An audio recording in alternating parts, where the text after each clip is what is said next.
No ar, podcast FURB FM.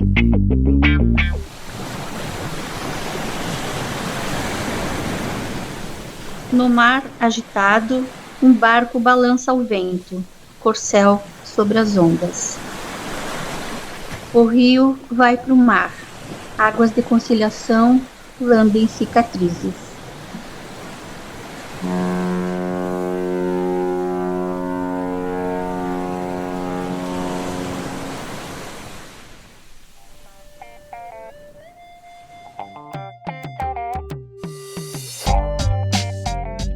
Em 20 de maio, a escritora Terezinha Manzac lança a obra A Lua de Abril e Outros Haikais. O evento acontece em formato online às 7 horas da noite, pelo facebook.com/luizartur.montesribeiro, do Instituto Montes Ribeiro de Curitiba, Paraná.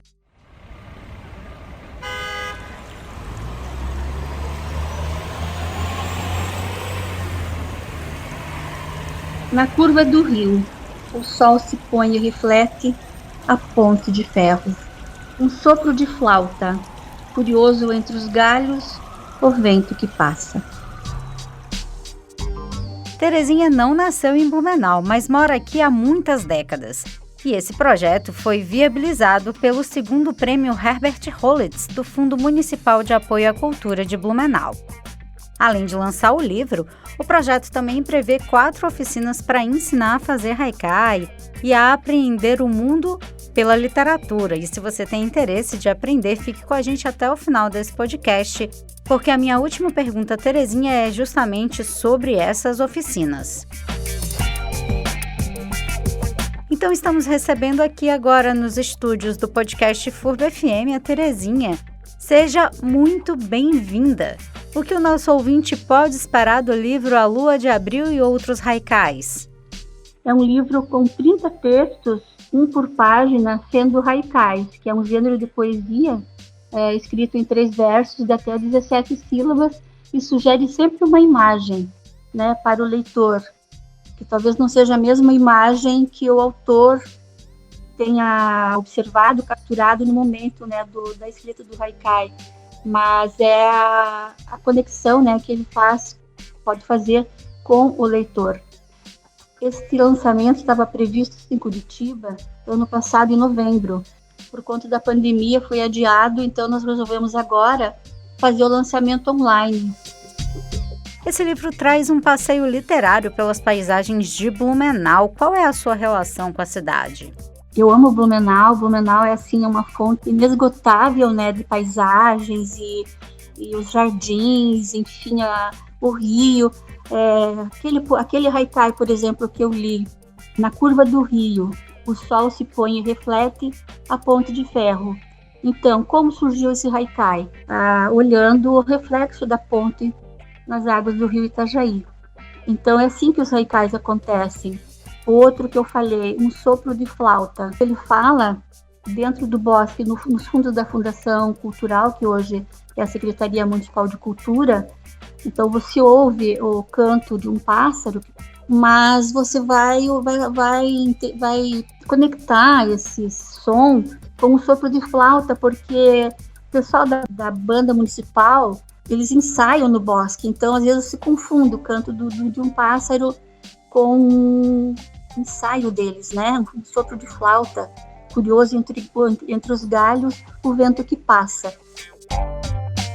Na verdade, é um passeio pela cidade, mas pelos seus olhos, né? A poesia tem isso, né? Tem essa subjetividade, mas também tem a sugestão de você se colocar no lugar do autor e sentir e ouvir o que ele sentiu no momento que ele escreveu o haikai.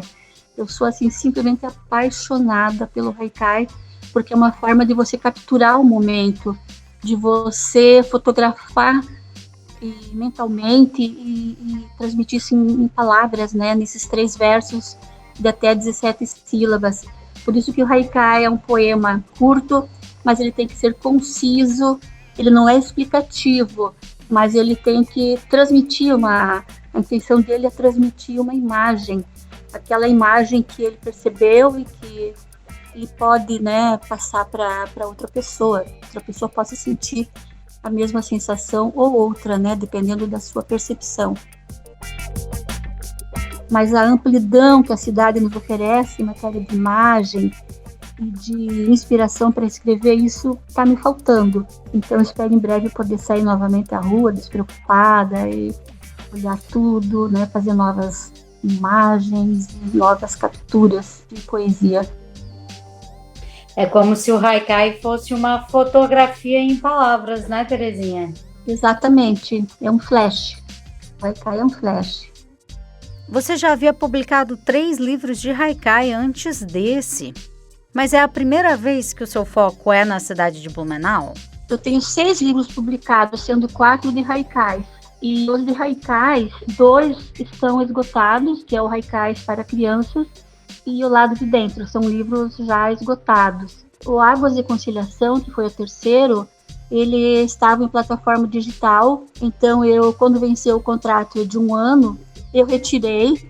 Então, o que eu fiz? Eu compilei para esse livro físico, né, A Lua de Abril, alguns haikais daquele livro que eu gostava mais, se identificavam com a minha proposta de agora, e acrescentei os haikais novos. E tem, assim, uns 2 ou 3 também haikais do livro esgotado, que era o Haikais para Crianças, que foi um projeto lindo, que foi desenvolvido em Jaraguá do Sul, Guaramirim e Corupá. E até no projeto eu falo, né, justifico que a minha intenção era ter um livro, né, um trabalho sobre haikais, sobre esse tema, para trabalhar de forma gratuita e abrangente em Blumenau, porque eu não tinha tido chance ainda. Tinha trabalhado em outros municípios de Santa Catarina e não tinha trabalhado aqui. Então, essa foi a chance, né? Eu escrevi o projeto e fui contemplada com o Prêmio Herbert Wolitz de Cultura, do edital de 2019, e agora estamos, então, realizando esse projeto, né? E como você escolhe os temas para esses livros? Cada livro que eu publico uma seleção que tem um pouco de sintonia, né? Por exemplo, eu posso falar das 4 estações do ano. Se eu falo de sorvete, de melancia, de picolé, eu estou falando do verão. Se eu falo de frio, de touca de lã, de neve, eu estou falando do inverno. Através dessa palavra, desse termo da estação, o autor, né, e o próprio autor, depois o leitor vai se situar na estação do ano. Nesse atual agora, nesse livro que eu vou lançar dia 20, A Lua de Abril e Outros Haikais, ele está falando de água, céu, rio, mar, lua, estrela. Tem um que lembra a minha infância, porque lembra a minha infância e eu coloquei no haikai que tem no tempo presente. É que a memória também, ela se mantém no tempo presente. E eu tenho lembrança de minha mãe, para me entreter, para me distrair, ela me punha para brincar numa bacia de água, que não era propriamente uma bacia, era uma gamela. Aqueles utensílios de madeira, né, recortados na própria madeira, eram peças artesanais bonitas que pessoas do sítio, né, usavam bastante com os avós.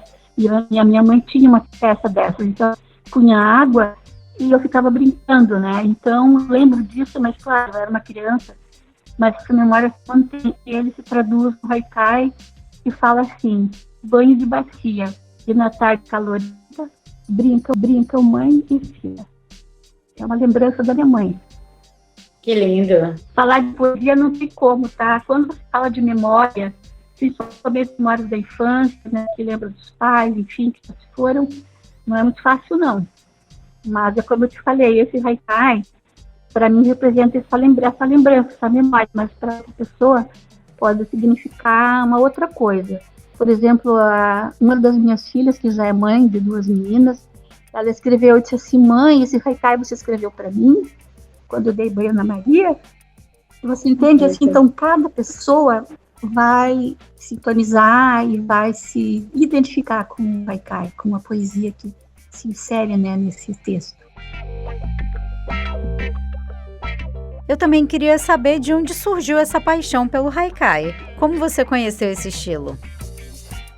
Eu lembro perfeitamente, porque eu gosto muito de me envolver com com ações, né, eventos de literatura e de poesia, né, então já tenho mais de 20 anos, inclusive eu ganhei o prêmio de reconhecimento por trajetória cultural, né, do prêmio Aldir Blanc, por Santa Catarina, justamente por ter esses registros todos, né, de mais de 20 anos de atividades. Então, o que aconteceu? Como eu conheci o Haikai? Foi numa oficina de poesia.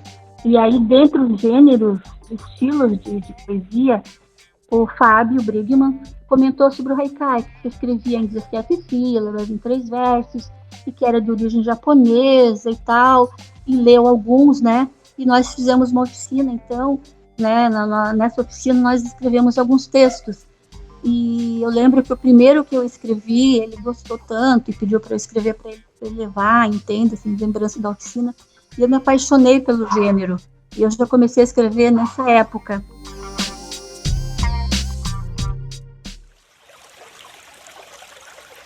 No pequeno aquário, o peixe é o fogo que habita, labareda d'água.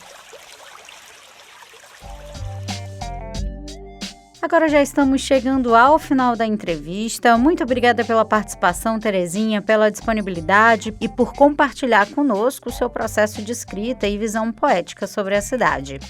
Para encerrar, então, vamos deixar os detalhes para quem quer participar das oficinas? Então, na verdade, serão 4 oficinas. Nós estamos com 2 agora sendo divulgadas, porque são as datas que nós temos confirmadas, né? A oficina do dia 26, que será no SESC, essa é fechada ao público, porque ela será realizada com o Grupo da Memória, um grupo de pessoas com mais de 60 anos que são assistidas, né, que têm atividades no SESC. Então, essa será fechada ao público, mas as outras vagas serão abertas, né, ao público. Então, quem tiver interesse, manda e-mail para mim, eu vou guardar direitinho, entre em contato, confirme. Então, no dia 29, faremos a oficina com as 10 primeiras pessoas, até porque hoje temos que ter limite, né, de pessoas por causa do distanciamento social, enfim. E depois, mais tarde, eu anuncio, né, as outras 2 oficinas para mais 20 vagas.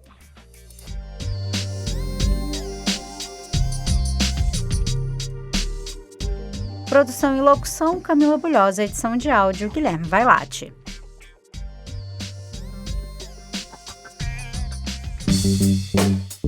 Você pode acompanhar esse podcast no youtube.com/FurbTV e sempre às 17 horas de segunda a sexta-feira, na FURB FM 107,1.